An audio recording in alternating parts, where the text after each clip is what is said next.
I'm working on an Easter journal here. As you can see that I have the cover almost finished, I think. I printed out this bunny. This is a Cara Brandon from her Easter kit. I think it was from the Easter kit. I will check on that then.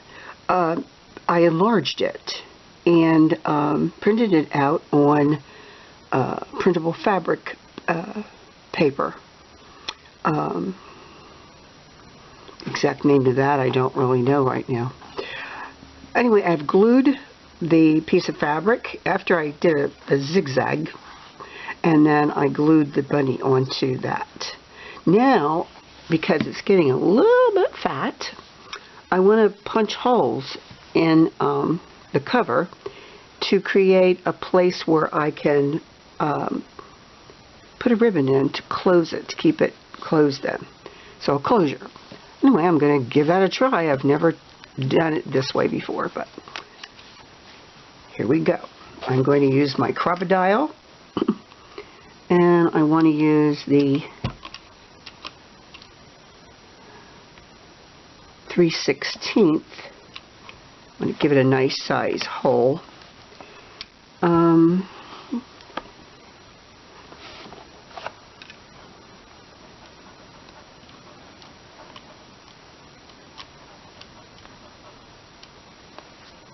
I don't know if I have enough strength to do it this way without standing up. We'll see. I think I better stand up.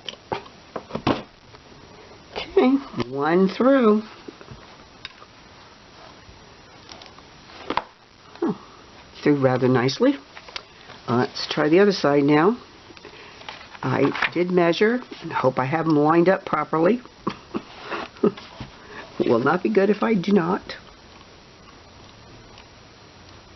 Am I still in frame? Yeah.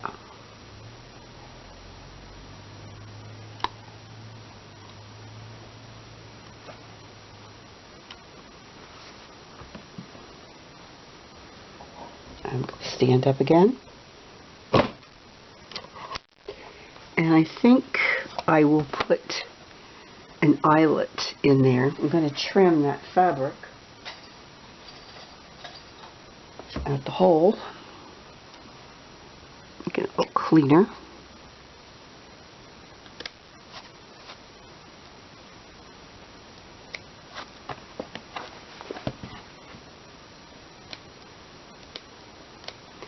Now I'm going to get some eyelets.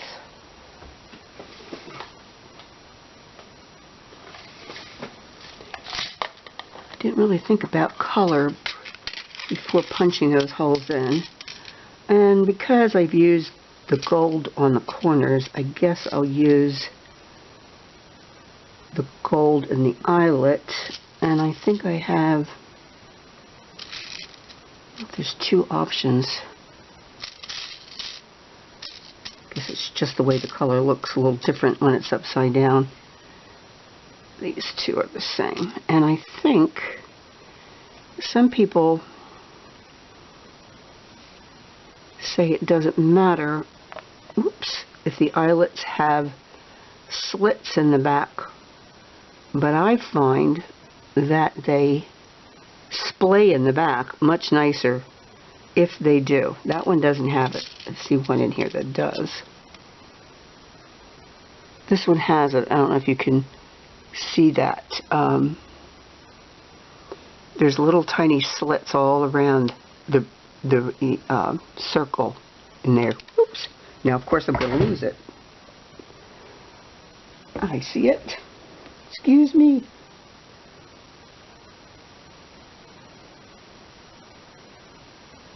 Okay, so I have that one. Let's see if this one is. Yes, this one has it also. Alrighty, so we have two that I feel are going to be the best. When you do that, you need to have this Cropodile switch to the larger, I don't know what you call that, nib, and Pam at the Paper Apples calls that the flying saucer. Anyway, when you put it in, you want the pretty side to be on the outside. This is actually the back of this journal, so we'll put that is the outside. The outside edge goes in there rather stiffly. I don't know, maybe I should have something longer. I don't think I have longer.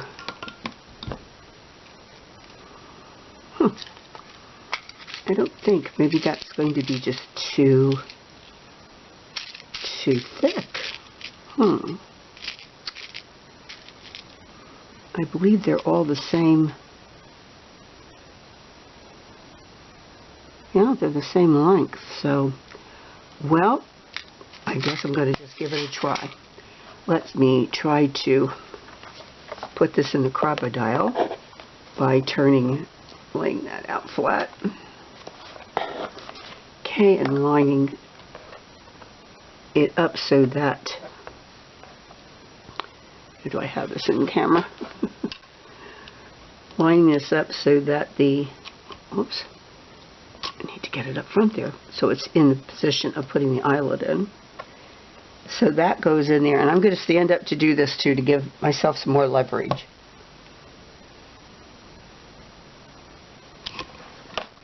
Okay, that eyelet is in. It's not perfect on that side, but it's pretty good. Now we're going to do it on this side, on the front.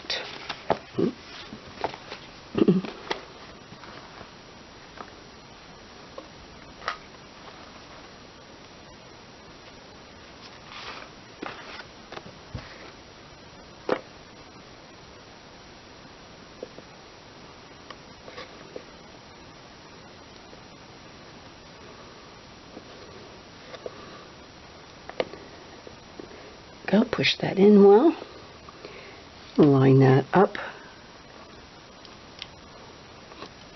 And let's press.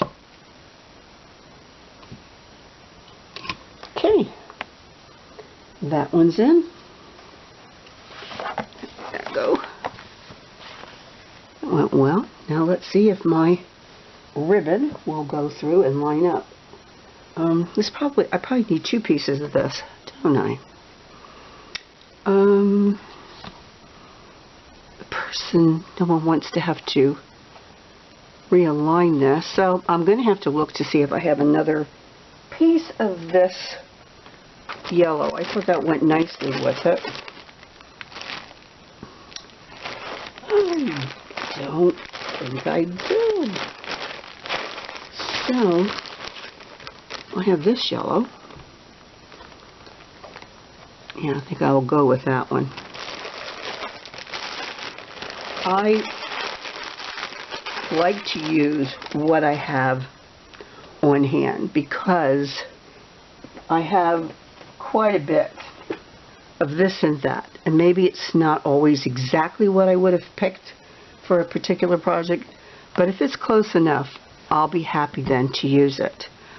Let's see, I'm not sure, maybe not sure how I want to do this.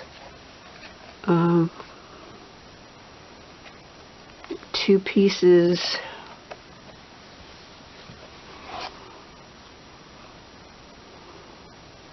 Yes, I think that'd probably be the best if I put a piece in here and then a piece here and then tie those 2 together. So let's see how that goes.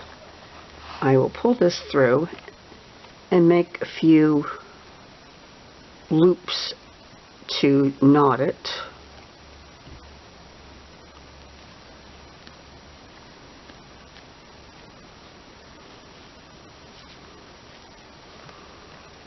And I think I'm going to do it one more time to give it a little bit more of a knot so that it will not slip through if somewhere one would to be drop the journal and be holding on to this, that would not slip through the eyelet. Okay, and then I'll trim that piece.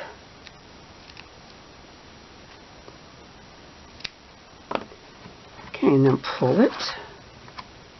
And that just has a little thing there. And That's fine, I think. I could trim it even more.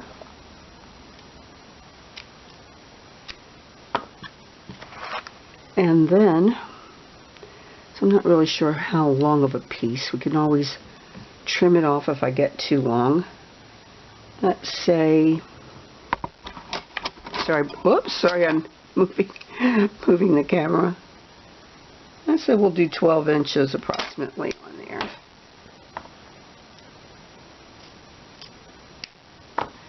And so, we'll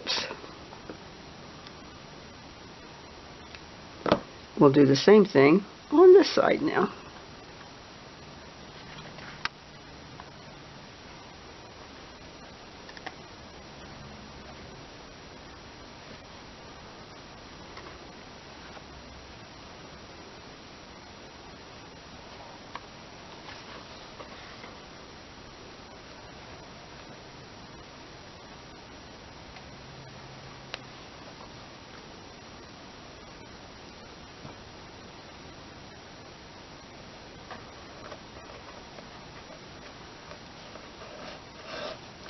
Pull that through so we can make some knots in the end.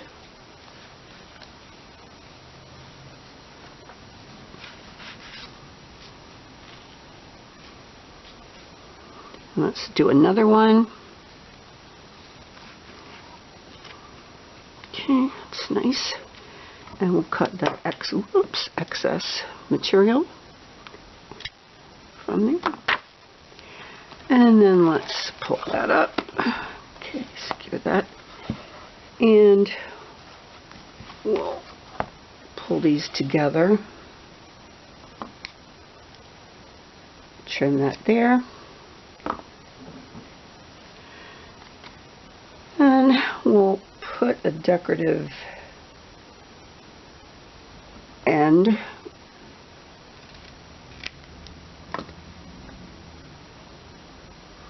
It's not exactly the way I want it. Let's try that again. Didn't get to the edges. To get that little V shape there, what I do is I fold the ribbon together and then on an angle from the edge of the ribbon up, make a cut, and then you have those nice little wedges cut out. Now we should be able to tie this. And as you can see, I did not iron the wrinkles out of this ribbon. It's going to be tied and untied a gazillion times, so I don't really feel I need to do that. In fact, sometimes I like the wrinkles in it, and they seem to come out, and other wrinkles are created then from where you actually tie it. Because this is going to change as I fill the journal up. That will change, and I think that's fine. I think the yellow goes great with it. I think it looks good. It's fun. And there's the outside of my journal. I might put something on here for a dangle or some charms, or I have a few things that I might add to the journal. I don't know yet, but for the most part, that's pretty much the journal cover. I think it's cute.